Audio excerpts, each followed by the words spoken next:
ছোট্ট একটা গ্রামে লামিয়া আর সামিয়া নামের দুই বোন থাকত। দুইজনেরই বিয়ে হয়ে গিয়েছিল, কিন্তু দুইজনের জীবন ছিল একদম আলাদা। লামিয়ার স্বামী রাজেশ শহরের বড় একটা কোম্পানিতে চাকরি করত। লামিয়ার স্বামীর কাছে অনেক টাকা ছিল, তাই লামিয়ার স্বামী লামিয়াকে গ্রামে অনেক বড় একটা বাড়ি বানিয়ে দিয়েছিল। লামিয়ার বাড়িতে যাবতীয় সকল প্রকার সুবিধা ছিল: ফ্রিজ, টিভি, সুন্দর বেডরুম, চকচকে ও পরিপূর্ণ রান্নাঘর। গ্রামের সবাই বলতো লামিয়ার কপাল অনেক ভালো। অন্যদিকে সামিয়ার স্বামী ছিল একজন সামান্য কৃষক।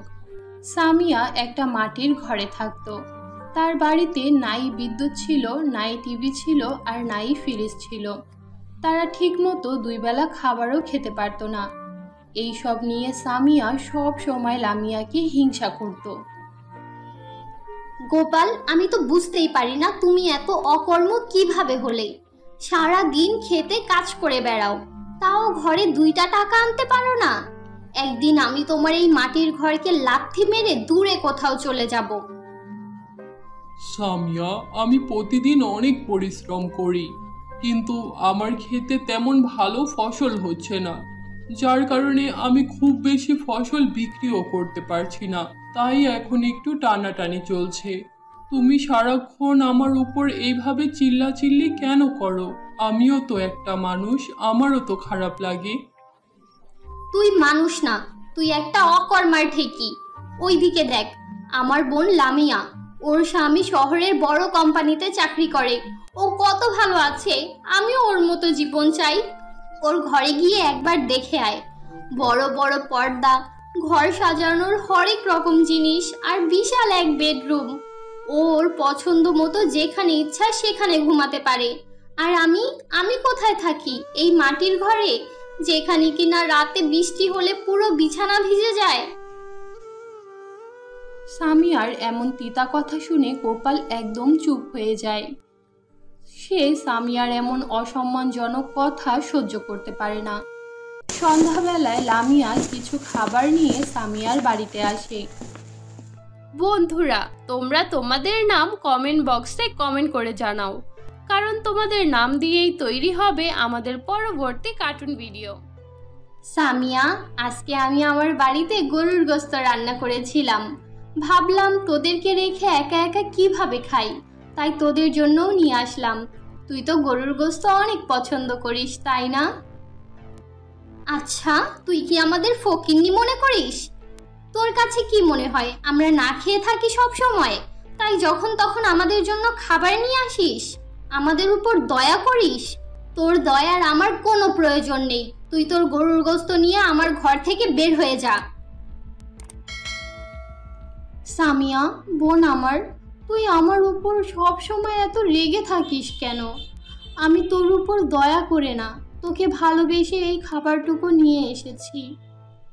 একটু আমার সাথে ভালো করে কথা বল। আমি কি এমন করেছি যে তুই সব সময় আমার উপর এত রেগে থাকিস? আমি তো ছোটবেলা থেকে তোকে ভালোবেসেই বড় হয়েছি। কখনো তোর উপর রাগ করিনি, কখনো তোকে অসম্মান করিনি। সব সময় তোর কথা মেনে চলেছি, তাও কেন তুই আমার উপর এত রেগে থাকিস? আমার কাছ থেকে সবকিছু ছিনিয়ে নিয়ে এখন আবার বড় বড় কথা বলা হচ্ছে। তুই কিভাবে বুঝবি গরিব হওয়ার জ্বালা? তোর কাছে তো সবকিছু আছে, আর আমার মতো গরিবের তো স্বপ্ন দেখারও অধিকার নেই।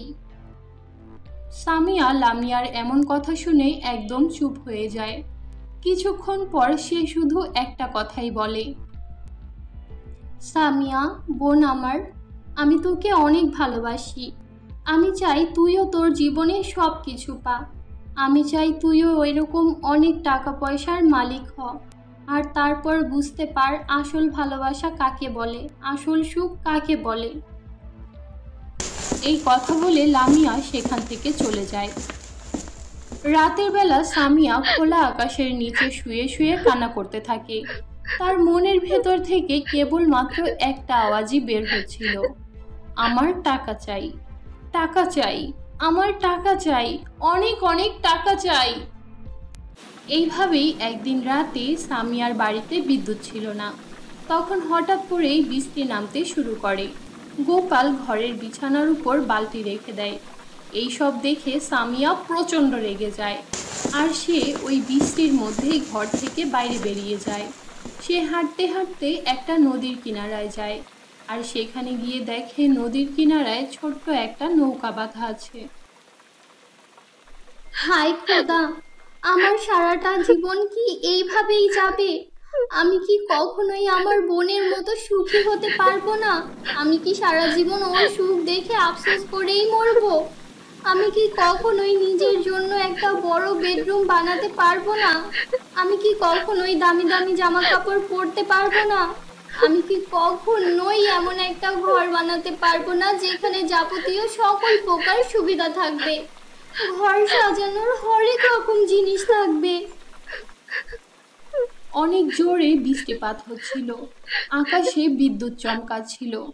এমন সময় হঠাৎ করেই নদীর ভেতর থেকে একটা জলপরী উঠে আসে। জলপরী দেখতে খুবই সুন্দর ছিল। তার মাথায় হীরার মুকুট চমকাচ্ছিল। তার চোখে অদ্ভুত রকমের একটা শান্তি ছিল। জলপরী সামিয়ার দিকে তাকিয়ে বলে, বন্ধুরা, তোমরা তোমাদের নাম কমেন্ট বক্সে কমেন্ট করে জানাও, কারণ তোমাদের নাম দিয়েই তৈরি হবে আমাদের পরবর্তী কার্টুন ভিডিও। সামিয়া, আমি তোমার সব কথা শুনেছি। আমি তোমাকে সাহায্য করতেই পানির ভেতর থেকে উপরে উঠে এসেছি। কিন্তু একটা কথা মনে রেখো, প্রত্যেকটা বরদানের মধ্যেই একটা অভিশাপ লুকিয়ে থাকে। তুমি কি সেই অভিশাপ বহন করতে রাজি আছো? আমার খুব ভয় হচ্ছে। তুমি কে? আমার কথা তুমি কিভাবে শুনলে? তুমি কি সত্যিই জলপরী? আমি এই জলের রানী। তোমার কষ্টে ভরা আর্তনাদ শুনেই আমি এখানে এসেছি। তোমার আর্তনাদই আমাকে ডেকে এনেছে। আমি তোমাকে একটা জাদুর পদ্ম ফুল দিচ্ছি। এই পদ্ম ফুলটা তুমি তোমার ঘরে রেখে দিও, তাহলেই পরের দিন সকালে দেখতে পারবে তোমার বেডরুম একেবারে বদলে গিয়েছে। সেখানে কেবল সোনা রূপাই নয়, যাবতীয় সকল প্রকার সুবিধা আছে। তোমার পুরো ঘর পদ্ম ফুলের ঘর হয়ে যাবে। তোমার পুরো বেডরুম বড় একটা পদ্ম ফুলের বেডরুম হয়ে যাবে। সেখানে তুমি তোমার যাবতীয় প্রয়োজনীয় সকল জিনিস খুঁজে পাবে। কি সত্যি?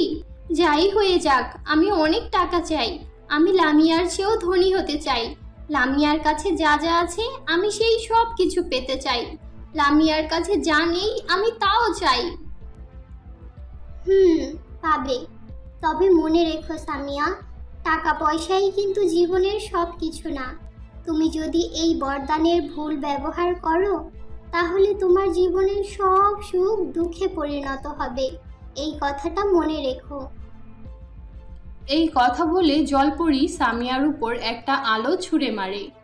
তৎক্ষণাৎ সামিয়ার হাতে একটা পদ্ম ফুল চলে আসে। সামিয়া ওই পদ্ম ফুল নিয়ে বাড়ি ফিরে যায়। তারপর সে সেটা তার বেডরুমের এক কোণায় রেখে দেয়। পরের দিন সকালে যখন সামিয়ার ঘুম ভাঙে, তখন তার চোখ কপালে উঠে যায়, কারণ তার সেই মাটির ঘরটা এখন একটা লাক্সারিয়াস পদ্ম ফুলের বেডরুম হয়ে উঠেছিল। সোনার বিছানা, কাচের আলমারি আর পদ্ম ফুলের সোফা, সেই সাথে পুরো ঘর ভর্তি মিষ্টি ফুলের সুবাস। সামিয়া, এইসব কিভাবে হলো? এটা কি আমাদের ঘর? এই ঘরটা পুরোটাই তো পদ্ম ফুলের ঘর হয়ে গিয়েছে। এইসব জিনিস কোথা থেকে আসলো? আমার কপাল থেকে এসেছে গো। এখন আমি অনেক ধনী হয়ে গিয়েছি। এখন এই গ্রামের সবাই আমাকে ইজ্জত দিবে, আর সবাই আমাকে সম্মান করবে। এখন আমি এই পুরো গ্রামের রাজ করব। জাদুর পদ্ম ফুলের বেডরুম কথা বলতে পারত। সামিয়া ওই বেডরুমের কাছে যা চাইতো, ওই বেডরুম তাকে তাই এনে দিত। সোনা, রূপা, হীরা, দামি দামি গয়না আর অনেক অনেক টাকা। গ্রামের সবাই সামিয়াকে নিয়ে আলোচনা করতে শুরু করে। একদিন লামিয়া সামিয়ার সাথে দেখা করতে আসে। সামিয়া, তুই এত কিছু কিভাবে পেলি? কিভাবে হলো এইসব? তোকে এত খুশি দেখে আমার কি যে ভালো লাগছে। তুই এতদিন ধরে যা যা চেয়েছিলি সবই তো পেয়ে গেলি, এমনকি যা না চাইতি তাও তো পেয়ে গেলি। কেন হলো, কিভাবে হলো, কি করে হলো, কখন হলো, এইসব তুই বুঝবি না। সব কিছুই উপরওয়ালার দয়া আর আমার কিসমত, বুঝতে পেরেছিস? বোন আমার, আমি সব সময় চেয়েছি তুই সুখে থাক, তোর জীবন সুখে পরিপূর্ণ হয়ে উঠুক। কিন্তু এখন আমি একটা কথাই বলতে চাই, তুই কখনোই এই টাকার কাছে নিজেকে বিক্রি করে দিস না। তুই বুঝতে পারছিস না আমি কি বলতে চাইছি? এসেছে আমাকে খুব জ্ঞান দিতে। সত্যি করে বল, তুই হিংসার তাড়নায় এখানে এসেছিস না? তোর কাছে যা যা নেই তাও আমার কাছে আছে, এইসব দেখে তোর হিংসা হচ্ছে তাই না? এইসব তুই সহ্য করতে পারছিস না তাই না? সামিয়ার এমন কথা শুনে লামিয়া অনেক কষ্ট পায় আর কান্না করতে করতে সেখান থেকে চলে যায়। সামিয়া একেবারেই বদলে যায়। সে গোপালের সাথে আরো বেশি খারাপ ব্যবহার করতে শুরু করে। এমনকি সে তার বাচ্চাদের সাথেও ঠিক মতো কথা বলে না। সে সব সময় টাকা পয়সা নিয়ে পড়ে থাকে। সে সব সময় শপিং নিয়ে ব্যস্ত থাকে। সামিয়া প্রায় সবার সাথেই কথা বলা বন্ধ করে দিয়েছিল। সে আস্তে আস্তে অনেক বেশি অহংকারী হয়ে ওঠে এবং গরিব লোকেদের ঘৃণা করতে শুরু করে। সব সময় অপরকে ছোট করে কথা বলে। সে তার স্বামীর সাথে একেবারে চাকর বাকরের মতো আচরণ করে। গোপাল, আমি তোমার সেই বউ যে কিনা এখন সোনার বিছানায় ঘুমায়, আর তুমি কি একজন সাধারণ কৃষক? তুমি তো আমার যোগ্যই না। তাহলে আমি কেন তোমার সাথে থাকবো বলো তো? তুমি আজই তোমার মেয়েদের নিয়ে আমার বাড়ি থেকে বের হয়ে যাবে, বুঝতে পেরেছো? সামিয়ার এমন কথা শুনে গোপাল অনেক কষ্ট পায়। সে তার মেয়েদের নিয়ে সেখান থেকে চলে যায়। গোপাল সেখান থেকে চলে যাওয়ার পর সামিয়া একদম একা হয়ে পড়ে। এমনকি লামিয়াও তার সাথে কথা বলতে আসে না। সেই সাথে গ্রামবাসীরাও তাকে এড়িয়ে চলতে শুরু করে। এক পর্যায়ে সামিয়া একদম একাকিত্বে ডুবে যায়। সামিয়ার কাছে সব কিছু ছিল, কিন্তু তবুও মনে শান্তি ছিল না। একদিন সামিয়ার কাছে সেই জলপরি আসে। বন্ধুরা, তোমরা তোমাদের নাম কমেন্ট বক্সে কমেন্ট করে জানাও, কারণ তোমাদের নাম দিয়েই তৈরি হবে আমাদের পরবর্তী কার্টুন ভিডিও। জলপরি, জলপরি, এইসব আমার সাথে কি হচ্ছে? আমি তো কখনোই এতটা একা হতে চাইনি। আমি তো কেবলমাত্র লামিয়ার সমান হতে চেয়েছিলাম। আমি তো চাইতাম আমার বোনের কাছে যা কিছু আছে সব আমার কাছে থাকুক। ওর কাছে যেমন সুখ শান্তি আর টাকা পয়সা আছে, আমার কাছেও ঠিক তেমন সুখ শান্তি আর টাকা পয়সা থাকুক।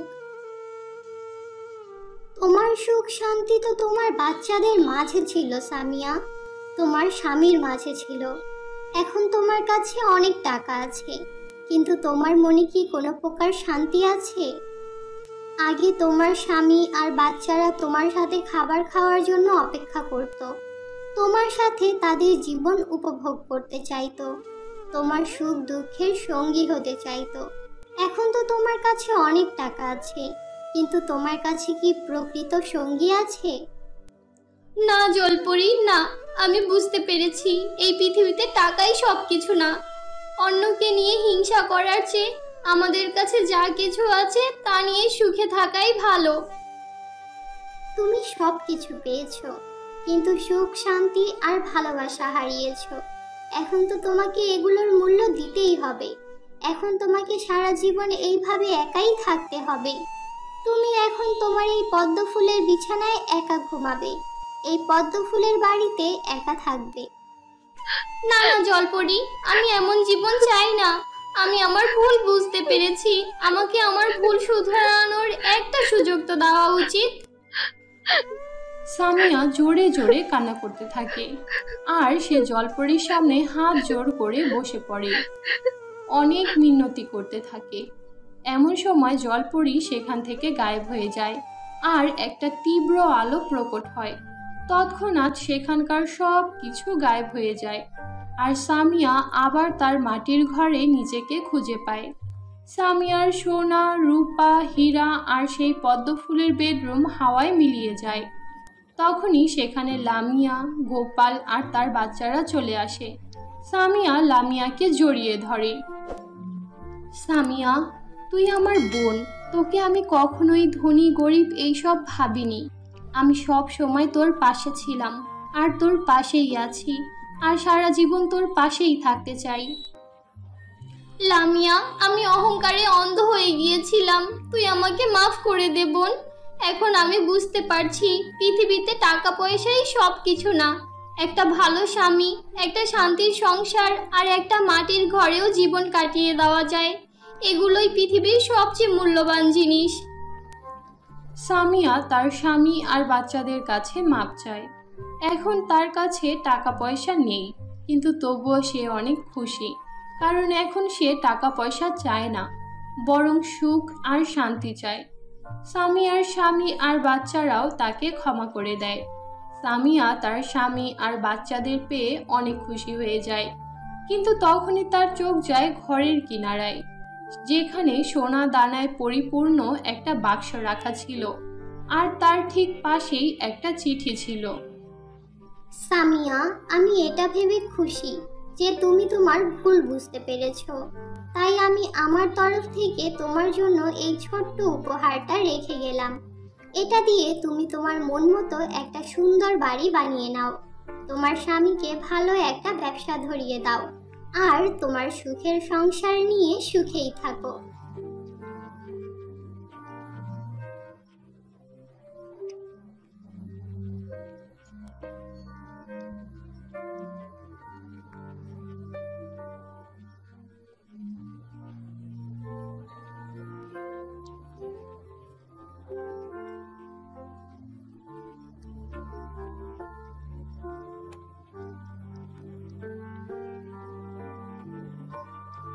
তো বন্ধুরা, এই ছিল আমাদের আজকের গল্প। আশা করি গল্পটি তোমাদের কাছে খুব ভালো লেগেছে। ভালো লাগলে আমাদের আজকের গল্পটিতে একটি লাইক দাও, কমেন্ট করো, আর তোমার বন্ধুদের সাথে শেয়ার করো। আর যদি আমাদের চ্যানেলে নতুন হয়ে থাকো, তাহলে আমাদের চ্যানেলটি সাবস্ক্রাইব করে পাশে থাকা বেল নোটিফিকেশন অন করে দাও। তো দেখা হচ্ছে পরবর্তী ভিডিওতে। ততক্ষণ পর্যন্ত ভালো থাকো, সুস্থ থাকো। আল্লাহ হাফেজ।